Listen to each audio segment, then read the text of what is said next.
చాలా అంటే చాలా బాగుంది. ఇంతకీ మా తమ్ముడు చాలా బాగుందన్న రెసిపీ ఏంటో మీ అందరితో షేర్ చేసుకోవాలి కదా.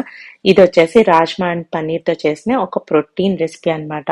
రెండు కూడా బెస్ట్ ప్రోటీన్ సోర్సెస్ కదా. ఫస్ట్ అయితే బాయిల్ చేసిన రాజ్మాని చాపర్లో వేసుకుని కొంచెం కోర్స్గా గ్రైండ్ చేసేసుకున్నాను. నెక్స్ట్ పన్నీర్ని కూడా చిన్న చిన్న క్యూబ్స్ లా చేసి చాపర్లో గ్రైండ్ చేసేసుకున్నాను. అంటే చేతితో కూడా మనం ఈవెన్ గట్టిగా నలుపుకుంటే మొత్తం స్మాష్ అయిపోతుంది కదా, అలా కూడా చేసుకోవచ్చు.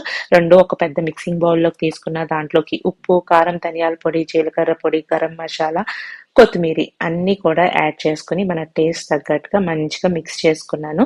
సో ఇది మిక్స్ చేసుకున్నాక మనం వాటర్ అలాంటిది ఏమీ యాడ్ చేయక్కర్లేకుండానే మంచిగా బాల్స్ లాగా ఇలాగా తయారవుతాయి అన్నమాట. సో నేను టిక్కీ షేప్ చేసుకుని పక్కన పెట్టుకున్నాను. అండ్ ఇంకొక పక్కన పెనం మీద చపాతీ కాల్చుకుంటున్నాను అనమాట.